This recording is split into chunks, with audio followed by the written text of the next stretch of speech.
अरे राम राम राम राम। कितनी जोर की बारिश हो रही है। 2 दिनों से यह बारिश तो रुकने का नाम ही नहीं ले रही है। मुझे लगता है अब जल्दी ही मेरी छत से पानी टपकने लगेगा। तभी उधर से एक शेर बारिश से परेशान होकर छिपने की जगह ढूंढते ढूंढते उसी किसान की झोपड़ी के पीछे बने तबेले में घुस जाता है, जिस तबेले में उस किसान के कुछ गधे बंधे हुए थे। अंधेरा ज्यादा होने के कारण शेर गधों को देख नहीं पाता है और उन्हीं के बीच जाकर खड़ा हो जाता है।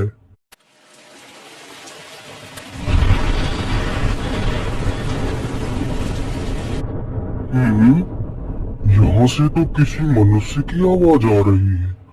चलो चुपचाप बैठा रहता हूँ, जैसे ही यह आदमी मेरे करीब आएगा मैं इसे खा लूंगा। हाय हाय हाय, यह बारिश कब रुकेगी? ऊपर से यह टपका भी आ गया। अब मैं क्या करूं? इस टपके से कैसे बचूं? इतना तो डर मुझे शेर और बाघ से भी नहीं लगता है, जितना डर मुझे इस टपके से लगता है। अरे यह टपका कौन है? मुझे लगता है यह टपका तो मुझसे भी ज्यादा खतरनाक है। अभी तो यह आदमी शेर और बाघ से ज्यादा इस टपके से डर रहा है। चलो जल्दी से मैं यहाँ से निकल लेता हूँ, नहीं तो कहीं टपका ने मुझे देख लिया तो मेरी खैर नहीं। ओहो, अब मैं इस टपका से कैसे बचूं? चलो जल्दी से मैं अपनी मौसी के घर चला जाता हूँ।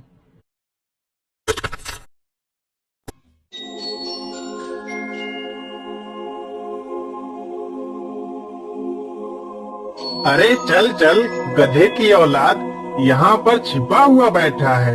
अरे चल जल्दी। अरे ये क्या, जिसका डर तो वही हुआ, यह टपका तो मुझ पर हावी हो गया।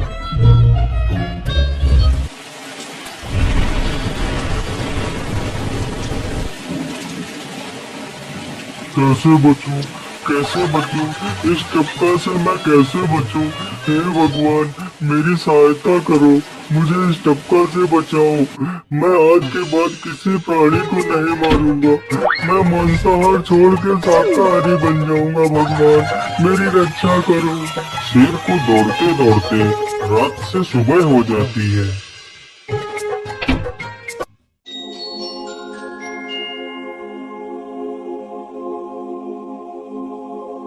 अरे देखो देखो, यह तो शेर की सवारी कर रहा है। अरे हाँ, सच में ये तो शेर की सवारी कर रहा है। इसे तो डर भी नहीं लगता है। अरे उधर तो देखो जरा, यह आदमी कितना बहादुर है। यह आदमी शेर की सवारी कर रहा है, जिस शेर को देखकर हमारी धोती आगे से गीली और पीछे से पीली हो जाती है। यह तो उसकी सवारी कर रहा है। ये गांव के लोग भी ना पागल हो गए हैं, जो इस गधे को शेर। अरे बाप रे, यह तो सच में एक शेर है। ये भगवान मेरी रक्षा करो, शेर तो मुझे खा ही जाएगा। राम राम राम राम राम। अब क्या होगा? इस शेर से कैसे बचूं? अरे यह तो एक बरगद का पेड़ है। यही अच्छा मौका है, जल्दी से इस बरगद की जड़ पकड़कर ऊपर चढ़ जाता हूँ।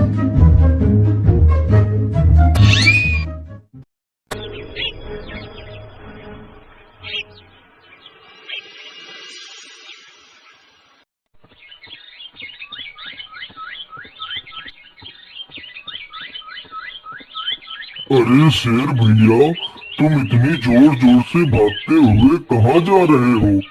आप तो बहुत डरे हुए लग रहे हो। आप तो जंगल के राजा हो, आपको किसका भय है? टपका, वो टपका मेरी जान के पीछे पड़ा है। अरे शेर भैया, जरा मुझे बताओ वो टपका है कहाँ? अरे भालू भैया, वो टपका मेरी पीठ से उतरकर उस बरगद के पेड़ पर चढ़ गया है। उसने मुझे रात भर खूब दौड़ाया है। वो तो भगवान का शुक्र है कि मैं जिंदा बच गया। चलो शेर भैया, मुझे उस टपके के पास ले चलो, जरा मैं भी तो देखूं आखिर ये टपका है कौन। अरे नहीं भालू भाई, बड़ी मुश्किल से तो मेरी जान बची है, मैं अपनी जान फिर जोखिम में नहीं डालूंगा। तुम्हें जाना है तो जाओ।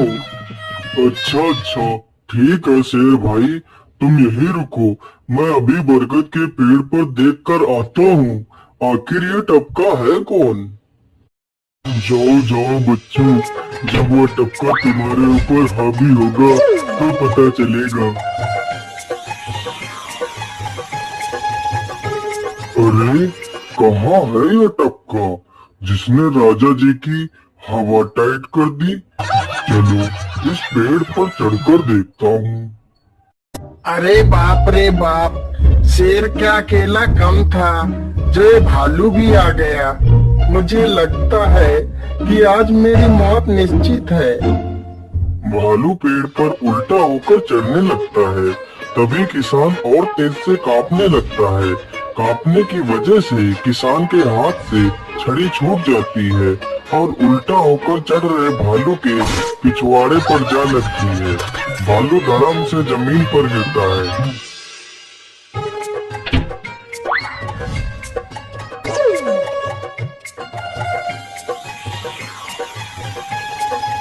मुझे लगता है अब शेर और भालू दोनों भाग गए हैं। चलो अब जल्दी से यहाँ से निकल लेता हूँ।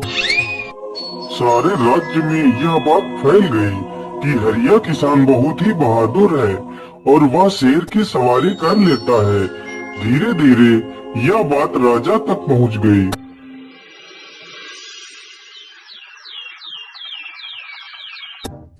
महाराज, क्यों न हम पड़ोस के गांव से हरिया किसान को बुलवा लेते हैं। वह बहुत ही बहादुर है, उसके बहादुरी के चर्चे तो पूरे राज्य में हैं।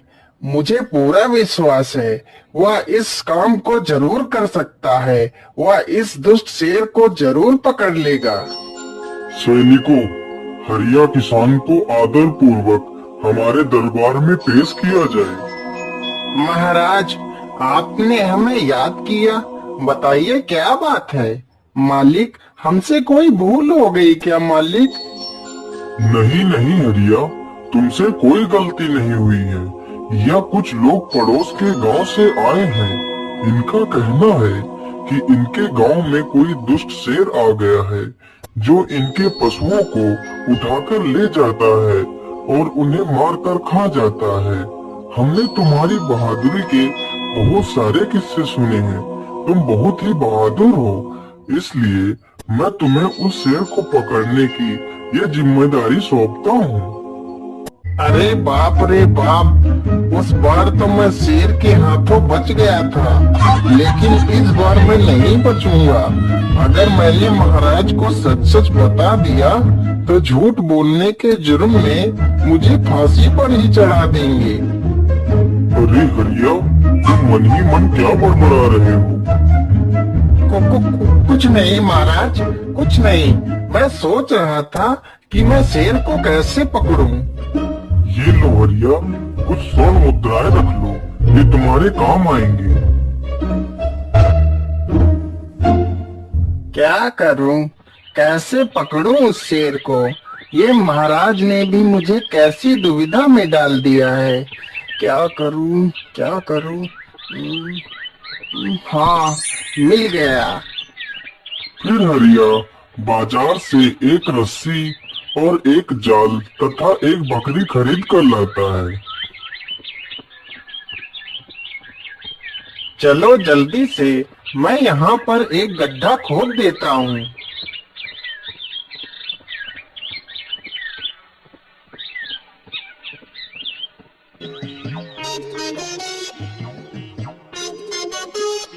गड्ढा तो खोद दिया।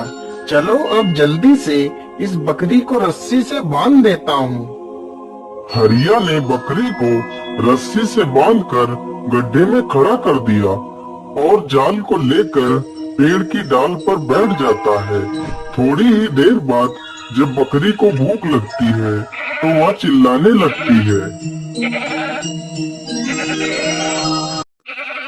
अरे, यह तो बकरी के चिल्लाने की आवाज है, लेकिन यह आवाज आ कहाँ से रही है?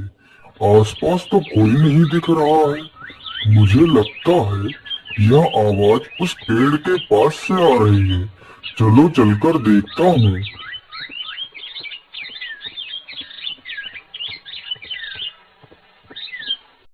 अरे वाह, आज तो शिकार मेरे पास खुद चलकर आ गया। शेर तुरंत ही बिना देर किए हुए गड्ढे में छलांग लगा देता है। तभी किसान तुरंत ही बकरी को ऊपर खींच लेता है और जाल को गड्ढे के ऊपर गिरा देता है।